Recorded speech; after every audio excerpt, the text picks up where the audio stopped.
अस्सलाम वालेकुम dear students, welcome to another video. आज की इस वीडियो में हम डिस्कस करेंगे सेल वॉल के बारे में। जो हमारा टॉपिक है उसका नेम है सेल वॉल। तो सबसे पहले हमें ये पता होना चाहिए कि सेल वॉल किस में होती है, यानी कि एनिमल्स में होती है या फिर प्लांट्स में होती है। तो प्लांट्स में सेल वॉल होती है, जबकि प्लांट्स के सेल में सेल वॉल होती है, जबकि एनिमल के सेल में सेल वॉल नहीं होती। प्लांट्स के सेल में होती है और बैक्टीरिया के सेल में होती है, और कुछ प्रोटिस्ट लाइक एल्गी, तो उनके सेल में सेल वॉल होती है, जबकि एनिमल्स के सेल में सेल वॉल नहीं होती।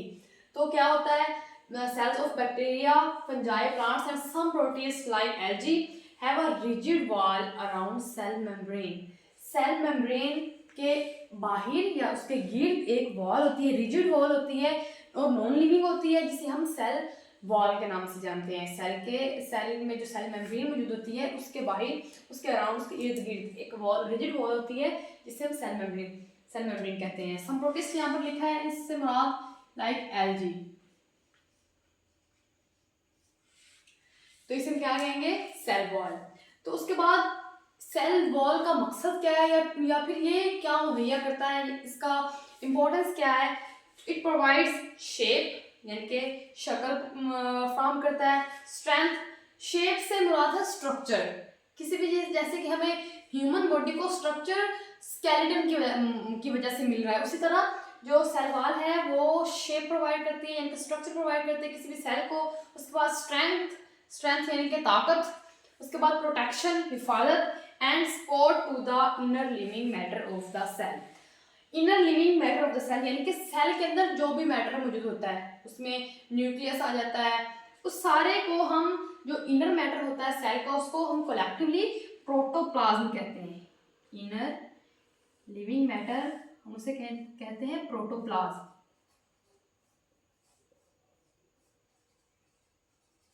तो बेसिकली जो सेल वॉल होती है, यहाँ पर हम जो आगे बात कर रहे हैं, यानी कि प्लांट्स में जो सेल वॉल मौजूद होती है, तो ये क्या करती है, जो इनर लिविंग मैटर होता है, यानी कि प्रोटोप्लाज्म जिसे हम कहते हैं, उसको शेप प्रोवाइड करती है, स्ट्रेंथ देती है, उसके बाद प्रोटेक्शन देती है। अब अगर हम एग्जांपल देख लें, एग की ले लेते हैं, यानी कि अंडे की एग्जांपल। उसके बाहर वाला जो शेल है, अगर वो ना हो तो अंडा बिल्कुल फैल जाता है, मतलब उसमें अगर वो शेल ना हो, उसकी जो आउटर कवरिंग है, हम उसे एज्यूम करते हैं सेल वॉल की तरह है, वो उसे स्ट्रेंथ प्रोवाइड कर रही होती है। उसके बाद सबसे जो मेन काम है, उसे एक स्ट्रक्चर मिल रहा होता है, एक शेप प्रॉपर मिल रही होती है। तो उसी तरह जो सेल वॉल है वो भी प्लांट्स के सेल को एक प्रॉपर स्ट्रक्चर, शेप प्रोवाइड करती है, स्ट्रेंथ, प्रोटेक्शन प्रोवाइड करती है, और इससे मतलब हिफाजत मिलती है। इनर जो लिविंग मैटर होता है, यानी कि प्रोटोप्लाज्म, उसको वो महफूज रहता है। उसके बाद इस सेल वॉल में 3 तरह की लेयर्स होती हैं। कौन कौन सी होती है, मिडिल लैमेला, प्राइमरी वॉल और सेकेंडरी वॉल। सबसे पहले हम डिस्कस करेंगे प्राइमरी वॉल। तो प्राइमरी वॉल क्या होता है, present just above the cell membrane. Cell membrane यानी कि अगर हम एनिमल्स के सेल्स की बात कर लें, तो उसमें सिर्फ सेल मेम्ब्रेन होती है जो उसको प्रोटेक्शन प्रोवाइड कर रही होती है, शेप प्रोवाइड कर रही होती है, सिर्फ सेल मेम्ब्रेन होती है। तो लेकिन सेल मेम्ब्रेन के बाहर मतलब जो वॉल होती है, हम उसे तो सेल वॉल कहते हैं। तो प्राइमरी वॉल जो है present just above the cell membrane, कि मतलब हमारे पास सेल मेम्ब्रेन जो है, प्लांट के सेल में सेल मेम्ब्रेन मौजूद है। फॉर एग्जांपल सेल मेम्ब्रेन पहले से मौजूद है, इसके ऊपर अबव यानी कि ऊपर एक और वॉल आ जाएगी, एक और जो तय होगी, लेयर होगी, तो हम उसे क्या कहते हैं, प्राइमरी वॉल।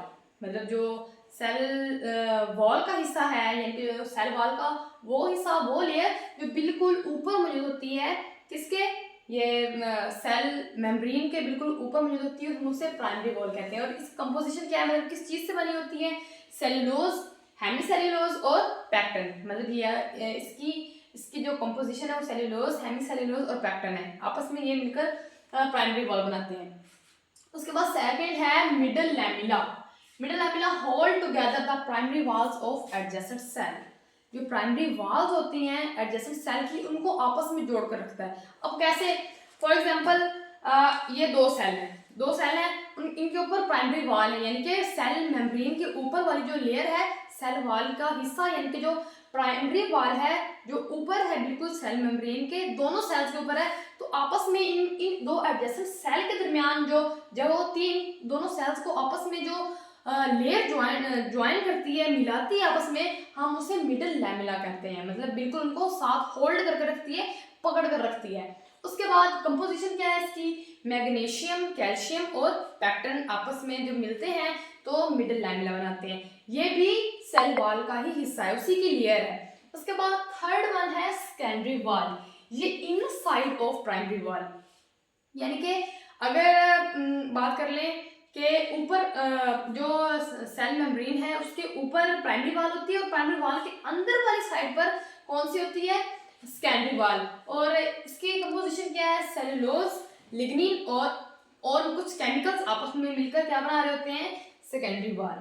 तो मेन जो इसकी 3 लेयर्स थी वो मिडल लैमेला था, प्राइमरी वॉल और सेकेंडरी वॉल। और सबसे इम्पोर्टेंट बात यह है कि प्लांट्स के सेल में सेल वॉल होती है जबकि एनिमल्स के सेल में सेल वॉल नहीं होती।